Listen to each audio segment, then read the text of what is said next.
अजय जी, दरअसल थोड़ा सा मैं यहाँ पर बायस सुनना चाहूँगी। इरफान मेरे पसंदीदा फेवरेट रहे हैं और इस किताब में आपने सिर्फ इरफान की शख्सियत ही नहीं, बल्कि इरफान से जो इनका साक्षात्कार हुआ, एक लंबी बातचीत रही, उसके कई अंश इस किताब में शामिल किए हैं। लेकिन एक हिस्सा इरफान के इस साक्षात्कार पर है और दूसरा इरफानियत पर है, यानी कि इरफान कैसे शख्स थे, वो क्या पसंद करते थे, कैसे अपने आपस के लोगों से व्यवहार था उनका, क्या खास था इरफान में जो उन्हें इतना बड़ा कलाकार, और आज भी जब वो हमारे बीच नहीं है लोग उनको याद करते हैं, लोग उनको उनके काम से ही नहीं बल्कि एक शख्सियत के तौर पर भी जानते हैं। कुछ ऐसे पहलू अजय जी इरफान के जो आपने अपनी इस किताब में शामिल किए हैं और जो यहाँ बैठे दर्शक और तमाम लोग जो उन्हें देखते आए हैं, उनकी कलाकारी को सराहते आए हैं, उन्हें मालूम ही नहीं है उस बारे में, क्या वो आपकी इस किताब में शामिल है? हाँ बिल्कुल। और मेरी किताब में जो भी है उनकी बातचीत के जरिए है। हमने जो भी बात की उनसे उस पर बेस्ड है वो।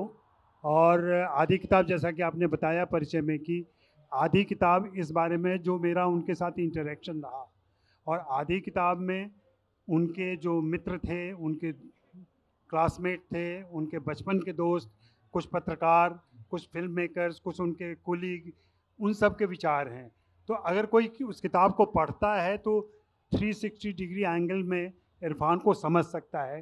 इरफान की पूरी शख्सियत उसमें सामने आती है। इरफान दरअसल जब हम लोग देखते हैं या जब पहचाने, वो तो हासिल से लोगों ने पहचाना उनको। उसके पहले टीवी पर लोग उनको देख रहे थे, पहचान जरूर रहे थे कि एक अच्छा उम्दा कलाकार है, लेकिन जब पर्दे पर और ख़ास करके सिनेमा के पर्दे पर वह आता है और कैमरे के सामने जब अभिव्यक्ति के तमाम सूक्ष्म चीज़ें सामने आ जाती हैं, टीवी उतना अच्छे तरीके से नहीं दिखा। 70 mm पर्दे पर जब आप अभिनय करते हैं ना, तो बारीक से बारीक चीज़ें, बारीक अभिव्यक्तियाँ आपके सामने दिखती हैं। तो वो इरफान शख्सियत सामने दिखाई पड़ता है। इरफान के बारे में मैं इतना ही कहूँगा कि फिल्म इंडस्ट्री में नेशनल स्कूल ऑफ ड्रामा से या दूसरे देश के कोने से बहुत सारे एक्टर जाते हैं एक्टर बनने के लिए। बहुत सारे लोग चाहते हैं कि एक्टर बन जाएं, लेकिन सभी को मौका नहीं मिलता। इरफान को भी नहीं मिला और उस शख्स ने 16 साल, लगभग 16 साल इंतज़ार किया अपनी पहली फिल्म के लिए, तब जा कर के उनको पहली फिल्म। तो सबसे बड़ी ख़ास बात जो है इरफान के बारे में ये जानने की कि एक आदमी 16 साल तक खुद को कैसे बचाकर रख सकता है उस मौके के लिए। जो मौका उसको मिलेगा तो वो अपनी पूरे जलवे के साथ आपके सामने आएगा। ये इरफान की शख्सियत है जो बहुत कम लोग जानते हैं कि हासिल में वो एक्टर आया था। वो एक्टर हासिल में नहीं आया था, वो एक्टर 91 में आ चुका था। हासिल तो 2002 में आई है, उसके पहले उससे तो। पहचान मिली दरअसल जी उन्हें। जी जी जी।